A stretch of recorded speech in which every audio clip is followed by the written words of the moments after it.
ఇవాళ మహబూబ్ నగర్ లాంటి ప్రాంతం, తెలుగులో తొలిసారి రామాయణం రాసినటువంటి గోన బుద్ధారెడ్డి గారు పుట్టినటువంటి జిల్లా ఈ జిల్లా.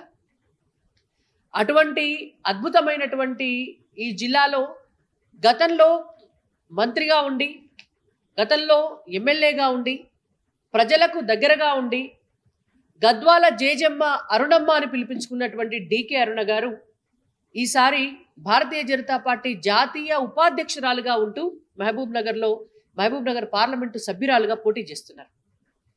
ఒక మహిళగా దాదాపు 20-25 ఏళ్ల సంధి రాజకీయాల్లో ఉండి తనకంటూ ఒక ప్రాధాన్యతను పెంచుకుని మొత్తం తెలంగాణ రాష్ట్రంలో, ఇప్పుడు గతంలో ఉమ్మడి ఆంధ్రప్రదేశ్లో కూడా ఒక గౌరవాన్ని పెంచుకొని ఒక ఫైర్ బ్రాండ్గా పేరు తెచ్చుకున్నటువంటి ఒక నాయకురాల్ని పట్టుకొని, మహిళానే గౌరవం లేదు, ఆమె ఎమ్మెల్యేగా ఉన్ననాడు జడ్పీటీసీగా కూడా గెలవని రేవంత్ రెడ్డి గారు, ఆమె దయాదాక్షిణ్యాలతోటి ఆనాడు కాంగ్రెస్ పార్టీలో నాయకుడిగా ఎదిగినటువంటి ఇప్పటి అభ్యర్థి వంశీచంద్ గారు ఇష్టం వచ్చినటువంటి మాటలు, అవాకులు చెవాకులు, ప్రేలాపనలు, సంస్కారహీనులుగా మారి మాట్లాడుతున్నారు. ఒక వారం 10 రోజుల నుంచి చూస్తున్నాం మీడియాలో వాళ్ళు మాట్లాడుతున్నటువంటి ప్రసంగాలన్నీ వింటున్నాం. పరాకాష్ట ఏంటంటే దొరసాని అని కూడా మాట్లాడుతున్నారు. మరి వాళ్ళ రెడ్డి సామాజిక వర్గానికి సంబంధించినటువంటి మహబూబ్ నగర్ జిల్లాలో పుట్టినటువంటి డికే అరుణ గారు దొరసాని అయితే, మరి రేవంత్ రెడ్డి గారు మిమ్మల్ని కూడా దొర అని పిలవాలా చెప్పండి. మీరు కూడా అదే రెడ్డి సామాజిక వర్గంలో పుట్టినారు, మీరు కూడా అదే పాలమూరులో పుట్టినారు. రేవంత్ రెడ్డి గారిని కూడా దొర అని పిలవాలా? గతంలో ఉన్నటువంటి ముఖ్యమంత్రి గారు ఒక్కరే దొర అనుకున్నాం మేము, కానీ ఇలా మనకు చిన్న దొర తయారైండు అనేటువంటిది ఆయన మాటల వల్ల, ఆయన చేస్తున్నటువంటి పనుల వల్ల చాలా స్పష్టంగా కనిపిస్తుంది. ఇక్కడ మాట్లాడితే భారతీయ జనతా పార్టీ మతాల పార్టీ, భారతీయ జనతా పార్టీ హిందువుల పార్టీ, భారతీయ జనతా పార్టీ ముస్లింలకు అన్యాయం చేస్తుంది, ఏదేదో మాట్లాడుతున్నారు. ఇక 3-4 రోజుల సంది అది అందుకున్నారు. ఒకటి, అయ్యా రేవంత్ రెడ్డి గారు, మీకు మహబూబ్ నగర్ స్వరూపం మీద కానీ కాంగ్రెస్ పార్టీ చరిత్ర మీద కానీ అవగాహన లేదు. మతహింస బిల్లు తీసుకొచ్చింది కాంగ్రెస్ పార్టీ 2011లో. సోనియా గాంధీ గారు మతహింస బిల్లును భారతదేశంలో ఇంట్రడ్యూస్ చేసింది. ఆ రోజు ఆమె చట్టం చేయడానికి ప్రయత్నిస్తే ఆ బిల్లు పాస్ కాకుండా అడ్డం పడ్డది భారతీయ జనతా పార్టీ. గతంలో కాంగ్రెస్ పార్టీకి సంబంధించినటువంటి ముఖ్యమంత్రి గారు వైఎస్ రాజశేఖర రెడ్డి గారు బీసీలకు అన్యాయం చేసి బీసీలలో ఉన్నటువంటి 5% రిజర్వేషన్ ను తీసి ముస్లింలకు ఇచ్చిండు. ప్రజలకు అన్యాయం చేసి ముస్లిం పతం కోసం పనిచేసిన పార్టీ కాంగ్రెస్ పార్టీ. నిన్నగాక మొన్న మీ మంత్రి గారు తుమ్మల నాగేశ్వర్ గారు వారు మాట్లాడిన వీడియో కూడా ఉన్నది, మీరందరూ కూడా చూసే ఉంటారు. కాంగ్రెస్ పార్టీ అంటే ముస్లింల పార్టీ అని చెప్పినాడు స్పష్టంగా. మేం బీజేపీ అంటే హిందువుల పార్టీ అనలే, బీజేపీ పార్టీనే సెక్యులర్ పార్టీ. ముస్లింల హక్కులను మేము కాపాడుతున్నాం. ముస్లిం మహిళల కోసం 3 తలాక్ తెచ్చింది మేము.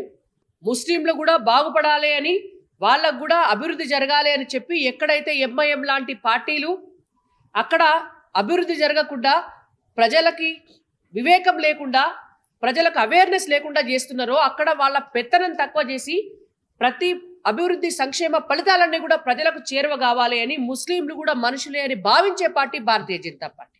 కేవలం ఓటు బ్యాంకు రాజకీయాలు చేసుకుంటా ఇవాళ హిందువులు ముస్లింలు అనేటువంటి భేదాన్ని మీరు చూపించుకుంటా, మీకు యాదుకుందో లేదో మీ పక్కన కూర్చున్నటువంటి మీ రైట్ హ్యాండ్ షబ్బీర్ అలీ గారిని పాత బస్తీకి పోతే ఆడ గతంలో పాత బస్తీల తీవ్రవాదులు చనిపోతే తీవ్రవాదుల ర్యాలీల వాళ్ళ అంతిమయాత్రలో పాల్గొన్నారు. ఆ రోజు షబ్బీర్ అలీ గారు తీవ్రవాదులకు సపోర్ట్ చేస్తాము అని చెప్పి కేవలం ముస్లింల ఓట్ల కోసం.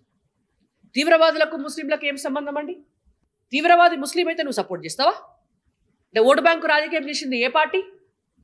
కాంగ్రెస్ పార్టీ చేసిందా లేకపోతే బీజేపీ పార్టీ చేసిందా? వాళ్ళ పార్టీ నాయకులు గతంలో కాసు కృష్ణారెడ్డి గారు పాత బస్తీలకు పోతే మా పర్మిషన్ లేకుండా నువ్వు ఎట్లా వచ్చినావని పౌర సరఫరాల శాఖ మంత్రిగా ఉండేవారు. అప్పుడు గుద్దుపాలు పట్టుకొని ఎలగొట్టిర్రు, పారగొట్టిర్రు. ఓవైసీ కర్రలు పట్టుకొని ఎంటబడ్డాడు పోలీసు వాళ్ళు ఎంబడి. ఈ చరిత్ర ఏం తెలియదు రేవంత్ రెడ్డి గారికి. ఒక్కసారి భగవంతుని దయ వల్ల భారతీయ జనతా పార్టీ మొత్తం కళ్ళమంతా తయారు చేస్తే పండిన వడ్లు వచ్చి ఎవడో ఎత్తుకపోయినట్టు, వెనకట దొరలు ఎత్తుకపోయినట్టు ఇవాళ తీర ఎన్నికల సమయాల కాలం కలిసి వచ్చి కాంగ్రెస్ పార్టీ అధికారంలోకి వచ్చి రేవంత్ రెడ్డి ముఖ్యమంత్రి అయిన దానికి దేవుడు ఒక అవకాశం ఇచ్చిండు, ప్రజలు ఆశీర్వదించిండ్రు, సేవ చేయాలనేటువంటిది మర్చిపోయి ఇక ఆయన మొన్నటి పెద్ద దొర కంటే ఎక్కువ ఈయన చిన్న దొరగా మాట్లాడుతున్నాడు. నిజంగా రేవంత్ రెడ్డి గారు, మీరు మీ పార్టీ అభ్యర్థి మహబూబ్ నగర్లో తిరిగి ఓటేయించుకోవడానికి మీ 6 గ్యారెంటీలల్లో ఏ గ్యారెంటీ అమలు చేసి ప్రజలకు ఇచ్చినారో చెప్పాలి, చెప్పిపోండి ఓట్లకి. అది చేతగాట్లే మీకు. ఆ దేవుని మీద ఒట్టేసి, ఈ దేవుని మీద ఒట్టేసి, ఆ రాముని మీద ఒట్టేసి నువ్వు డిసెంబర్ 9 అంటివి, అయిపోయాయి. డిసెంబర్ 9 అయిపోయిన తర్వాత నువ్వు ముఖ్యమంత్రి అయిపోయిన తర్వాత 100 రోజులు అంటివి, అయిపోయాయి. 100 రోజులు అయిపోయిన తర్వాత ఎంపీ ఎలక్షన్ల ముందు మేము ఖచ్చితంగా గ్యారెంటీలు అమలు చేస్తాము, అమలు చేసిన దానికి రెఫరెండంగానే ఎన్నికలకు పోతామంటివి, అయిపోయాయి. మళ్ళీ ఇవాళ ఏమంటున్నావు, కొత్త రాగం ఆగస్టు 15 అంటున్నావు. అంటే ఆగస్టు 15 వరకు స్థానిక సంస్థల ఎన్నికలు కూడా అయిపోతాయి. అయిపోతే ఆయనతో జనానికి గుండు గీకొచ్చు. తర్వాత నీకు చేత కాదు, నువ్వు చేయలేవు.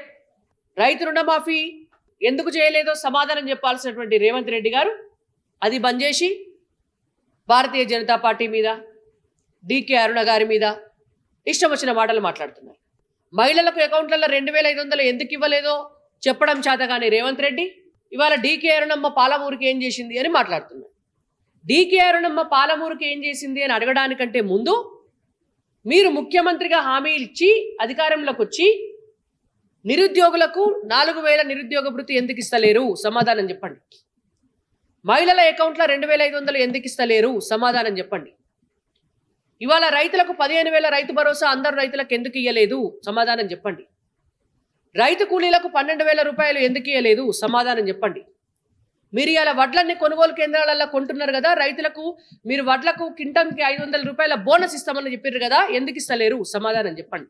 మండలానికో ఇంటర్నేషనల్ స్కూల్ పెడతామని చెప్పారు కదా, అకాడమిక్ ఇయర్ స్టార్ట్ అవుతుంది, ఎందుకు ఇంతవరకు భూమి పూజ చేయలేదు, సమాధానం చెప్పండి. గృహజ్యోతి కింద మొత్తం అందరికీ ఇండ్లు ఇస్తాము, 5 లక్షల రూపాయలు ఇస్తాము భూమి జాగున్న వాళ్ళందరికీ అని చెప్పిండ్రు కదా, ఎందుకు ఇవ్వలేదో సమాధానం చెప్పండి. వీటన్నిటికీ సమాధానం చెప్పి రేవంత్ రెడ్డి గారు ఎన్నికలలోకి పోవాలా. మీరు నరేంద్ర మోడీ గారిని మాట్లాడడం, మీరు డీకే అరుణమ్మ గారిని మాట్లాడడం మీ స్థాయికి తగ్గ మాటలు కావాలి. మీ మేనిఫెస్టోలో పెట్టిండ్రు అంటే రేవంత్ రెడ్డి గారిని చూసి రాహుల్ గాంధీ గారు కూడా నేర్చుకుంటున్నట్టున్నారు. మొన్నేదో ఆప్కి అదాలతో దీంట్లోకి పోయి మాట్లాడి రాగానే రేవంత్ రెడ్డి గారికి ఆయనత 4 ఆకులు ఎక్కువ తెలుసు అని అనుకుంటున్నట్టున్నాడు రాహుల్ గాంధీ గారు కూడా. ఈయన ఇక్కడ అలవిగాని హామీలు పెట్టిండు కదా ఒకటి 6 గ్యారెంటీలని, దీన్ని చూసి వాళ్ళ మేనిఫెస్టోలో పెట్టిండ్రు. సంపదనంతా కూడా విభజిస్తారట, ఆస్తులన్నీ కూడా దేశానికి అంకితం చేస్తారట. అంతకంటే ముందు సోనియా గాంధీ గారి ఆస్తి, రేవంత్ రెడ్డి గారి ఆస్తి, వంశీచంద్ గారి ఆస్తి, మా సంతానానికి మేము ఆస్తి ఇయ్యము దేశానికి ఇస్తామని రాసియండి. ఫస్ట్ కాంగ్రెస్ పార్టీ నుంచి పోటీ చేసేటటువంటి ప్రతి అభ్యర్థి కూడా వాళ్ళ మేనిఫెస్టో ప్రకారం ముందు వాళ్ళ ఆస్తులు వాళ్ళు చచ్చిపోతే వాళ్ళ ఆస్తులంతా దేశానికే అని చెప్పి వాళ్ళ మేనిఫెస్టోలో ఏదైతే పెట్టినారో ఆ ఆస్తులంతా దేశానికే అని చెప్పేసి వీళ్ళు రాసిస్తే ప్రజలు నమ్ముతారు మిమ్మల్ని. మీరు రాసియండి మొదలు. అంటే ఎవరి డబ్బు గుంజుకుంటావు నువ్వు, ఎవరి సెన్సెస్ చేస్తావు, ఎవరి ఆదాయం లెక్క చేస్తావు, నీ జై మొదలు. అంటే చాతగాని హామీలు, అబద్ధాల హామీలు, ఇవాళ దేశ సంపద మీద అంటే ఎట్లా గెలవాలనో అర్థం కాని పరిస్థితిలా, ఎట్లా రాజకీయం చేయాలనో అర్థం కాని పరిస్థితిలా ప్రజలు చీత్కరిస్తున్నారు, ప్రజలు తిరస్కరిస్తున్నారు అన్నటువంటి భయంలా మాట్లాడుతున్నారు. మేము ఒకటే అడుగుతున్నాం, మీది సెక్యులర్ పార్టీ అయితే మీరెందుకు రామజన్మభూమి ప్రారంభోత్సవం నాడు పోలే? అంటే ఇవాళ 80% ఉన్నటువంటి హిందువులు మనుషులు కాదా? 80% హిందువుల మనోభావాలు కాదా?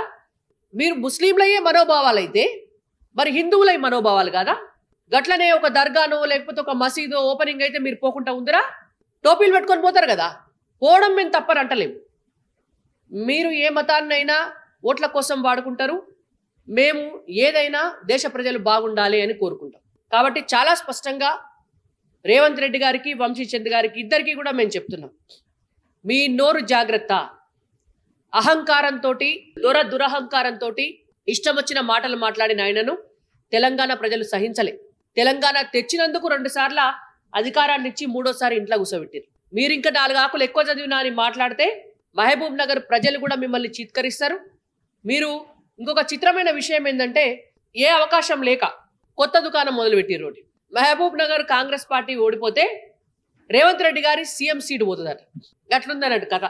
మహబూబ్ నగర్ ఎంపీ పోతే రేవంత్ రెడ్డి గారి సీఎం సీటు పోతుందని ప్రచారం చేస్తున్నారు గ్రౌండ్లా. అంటే నీ సీటు కిందకే నీళ్ళు వచ్చినాయి కదా, అర్థమైంది కదా. నీ సీటుకే గ్యారంటీ లేదు, రేవంత్ రెడ్డి సీటుకే గ్యారంటీ లేదు. ఇవాళ ఇక 6 గ్యారంటీలకి ఏం గ్యారంటీ ఉన్నది? రేపొద్దున ఆయన మహబూబ్ నగర్ సీటు ఓడిపోయినాక వాళ్ళు ప్రచారం చేసుకుంటున్నట్టే రేవంత్ రెడ్డి గారి సీఎం సీటు పోతే మళ్ళీ కొత్త ఆయన వస్తాడు, ఆ గ్యారంటీలు నేను ఇచ్చినానే నాకేం సంబంధం అంటాడు. కాబట్టి మహబూబ్ నగర్ ప్రజలు యాదకుంచుకోవాలి, రేవంత్ రెడ్డి గారి సీటుకే గ్యారంటీ లేదు. రేవంత్ రెడ్డి గారు చెప్పినట్టు వాళ్ళ రాహుల్ గాంధీ గారు ప్రధానమంత్రి అయితే ఆడికెళ్ళి పైసలు ఈడికి వస్తే ఈడ 6 గ్యారంటీలు అమలైతాయి అన్నదానికి, రాహుల్ గాంధీ గారు ప్రధాని అయ్యేదానికి అసలు ఆయంత గ్యారంటీ కూడా లేదు. కాబట్టి ఇవాళ తెలంగాణ ప్రజలను నిండా ముంచిన పార్టీ కాంగ్రెస్ పార్టీ, నిండా ముంచిన నాయకుడు రేవంత్ రెడ్డి, ఆయంత కేర్ ఆఫ్ అడ్రస్ లేనటువంటి నాయకుడు వంశీచంద్ర రెడ్డి. కాబట్టి తెలంగాణ ప్రజలు, మరీ ముఖ్యంగా మహబూబ్ నగర్ ప్రజలు గుర్తుంచుకోవాల్సినటువంటి అంశం, మోడీ గారు గత 10 సంవత్సరాలుగా తెలంగాణ అభివృద్ధి కోసం పోరాటం చేస్తున్నారు. 4 ఎంపీ స్థానాలు ఉంటేనే మనకు 10 లక్షల కోట్ల రూపాయలు ఇచ్చి ప్రతి గ్రామంలో ప్రతి వ్యక్తికి కూడా రావాల్సినటువంటి అభివృద్ధి ఫలితాలన్నీ కూడా అందేటట్టు చేసినారు. డైరెక్ట్గా ఎవ్వరు బ్రోకర్లు మధ్యలో పైసలు తినకుండా డైరెక్ట్ మీ అకౌంట్లకే డబ్బులు వస్తున్నాయి. అభివృద్ధి అనేది మీ ఇంటికే వస్తుంది. కాబట్టి ప్రజలందరూ ఆశీర్వదించి మరొకసారి మోడీ గారిని ప్రధానిగా చేసుకోవాలంటే మహబూబ్ నగర్లో డీకే అరుణమ్మ గారిని గెలిపించుకోవాలని చెప్పి మిమ్మల్ని అందరినీ కూడా మనస్ఫూర్తిగా కోరుకుంటున్నాను. ఇప్పుడు దేశానికి మోడీ గారు అక్షింతలు వంచుతున్నారంటే తప్పేమున్నది? అక్షింతలు వస్తే తప్పేమున్నదన్న? బ్రహ్మాండమైనటువంటి గుడి 500 ఏళ్ల నుంచి ఇవాళ ఒక చిన్న పాకలా ఉన్నటువంటి రాముడికి, మన ఆరాధ్య దైవానికి, ఇవాళ భారతదేశం అంతా ఆరాధ్య దైవంగా పిలుచుకునేటువంటి దేవునికి ఒక ఇల్లు కట్టినప్పుడు ఒక శుభం, తప్పేమున్నది? దేవుని అక్షింతలు ఇస్తే మంచి జరుగుతుంది కదా. ఒక మంచి సాంప్రదాయాల్ని కంటిన్యూ చేసిన వాళ్ళం అవుతాం కదా. ఇవాళ వాళ్ళ కొడుకు నిన్నటిదాకా నేను నాస్తికుని అనుకుని చెప్పిన కొడుకు ఇవాళ పోయి దేవునికి దండం పెట్టుకొని గుడిమెట్ల ముంగడ, గర్భగుడి ముంగడ కూర్చున్నాడు. తప్పలేదన్నట్టు. అంటే పదవి పోయేసరికి దేవుని లెక్క తెలిసింది. ఇలా మీ కొడుకు ఎందుకు పోయి దండం పెట్టుకుంటున్నాడో సమాధానం చెప్పొచ్చు. మీ కొడుకు నాస్తికుడే కదా, మరి ఎందుకు పోయి దండం పెట్టుకుంటున్నాడో కేసీఆర్ గారు సమాధానం చెప్తారా?